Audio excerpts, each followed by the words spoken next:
بسم اللہ الرحمن الرحیم نحمدہ ونصلی علی رسولہ الکریم اما بعد۔ میرے پیارے بھائیوں، میری پیاری بہنوں، میں نے آپ کے سامنے یہ بات رکھی تھی کہ کامیابی کے لیے اور نجات کے لیے اور بھی سارے انسانوں کی نجات کے لیے اللہ نے اپنا کلام قرآن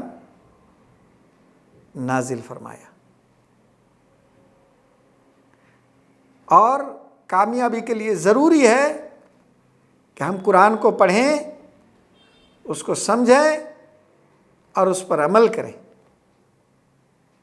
میرے پیارے بھائیوں، لیکن اس قرآن کو نہ پڑھنے، اس قرآن کو نہ سمجھنے کی وجہ سے آج جہاں ایک طرف ہم ذلیل و خوار ہو رہے ہیں، وہیں صحیح راستہ بھی ہمیں نہیں مل رہا ہے، اور ایک غلط فہمی بھی ہمارے اندر پیدا ہو گئی ہے۔ وہ یہ کہ ہم میں کا بہت سارا گروہ، بہت سارے لوگ اس غلط فہمی میں مبتلا ہیں کہ یہ قرآن مسلمانوں کی کتاب ہے۔ میرے پیارے بھائیوں، یہ قرآن سارے انسانوں کی کتاب ہے۔ یہ میں نہیں کہہ رہا ہوں، یہ وہ کہہ رہا ہے جس نے اس قرآن کو نازل کیا ہے۔ اللہ تعالیٰ فرماتا ہے، اعوذ باللہ من الشیطان الرجیم، بسم اللہ الرحمن الرحیم، شہر رمضان الذی انزل فیہ القرآن ھدی للناس۔ ھدی للمسلمین نہیں کہا ہے۔ ہاں، مسلمان وہ ہیں جس نے اس قرآن کو مان لیا، جس نے جو ایمان لے آیا، لیکن یہ قرآن تو سب کے لیے ہے۔ اسی لیے ہر مسلمان کی ذمہ داری ہے کہ وہ اس قرآن کو اپنے دوسرے بھائیوں تک بھی پہنچائے، ان کو بھی بتائے کہ ہمارے تمہارے سب کے سرشٹی کرتا خالق، مالک، حاکم، رب، پروردگار نے یہ قرآن ہماری سفلتا کے لیے، ہماری ہدایت کے لیے، ہماری رہنمائی کے لیے نازل کیا ہے۔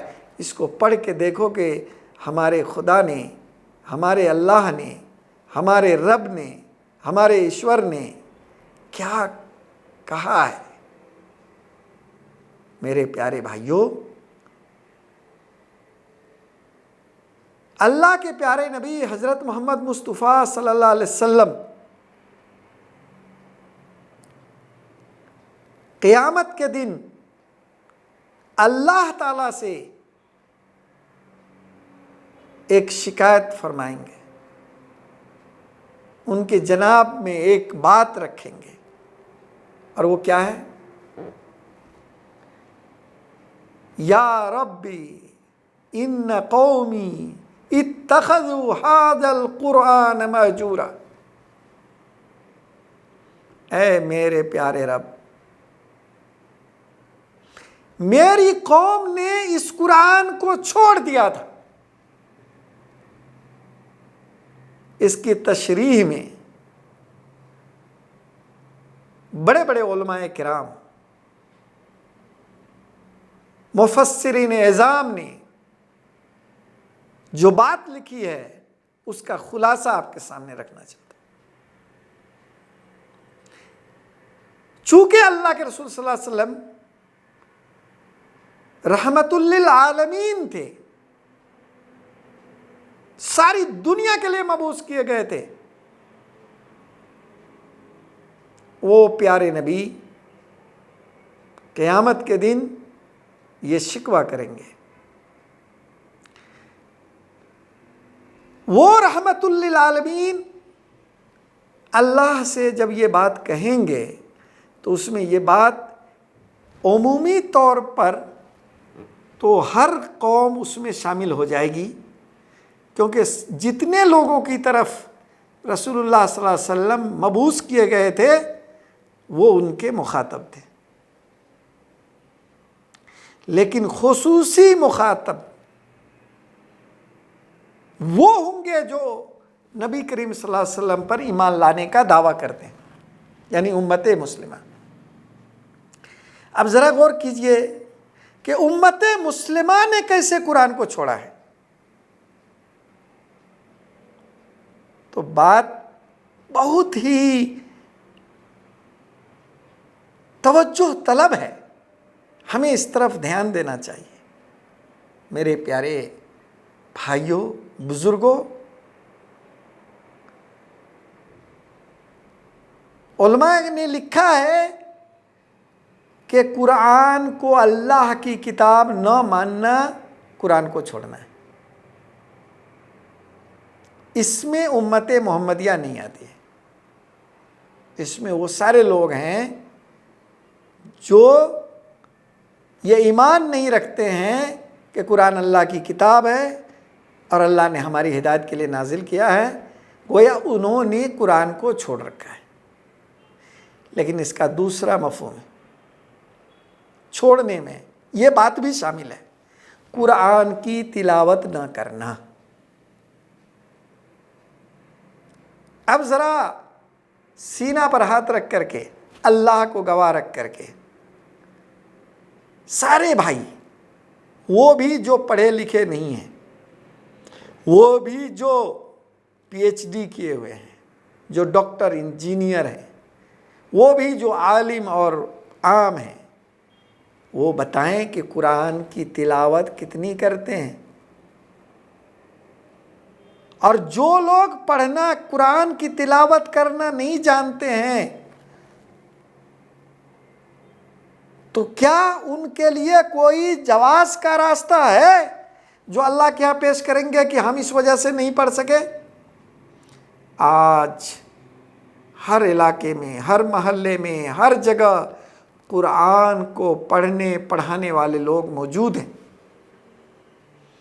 لہذا وہ لوگ جو قرآن کی تلاوت نہیں کر سکتے ہیں، ان کا پہلا فرض ہے کہ وہ ان لوگوں سے تعلقات قائم کریں جو قرآن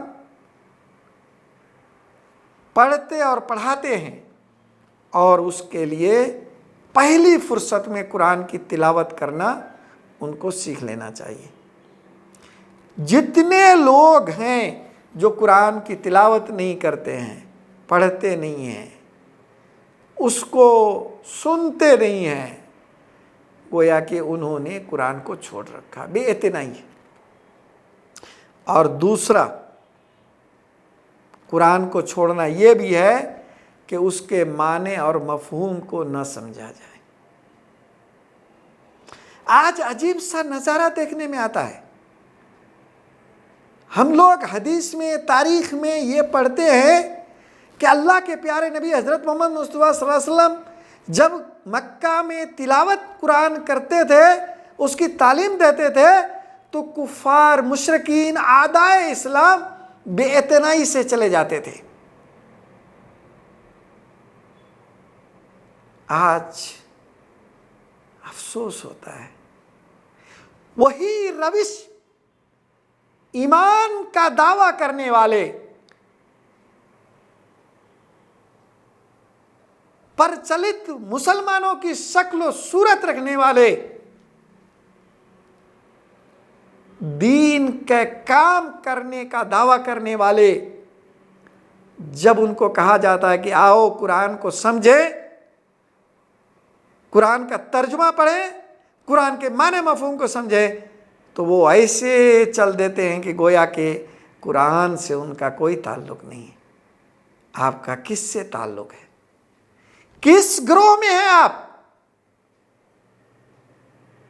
آپ مومن ہیں لیکن رویہ کس کا اختیار کیے ہوئے ہیں؟ کیوں قرآن سے چڑ ہے آپ کو؟ کیوں قرآن کو سمجھنے سے چڑ ہے؟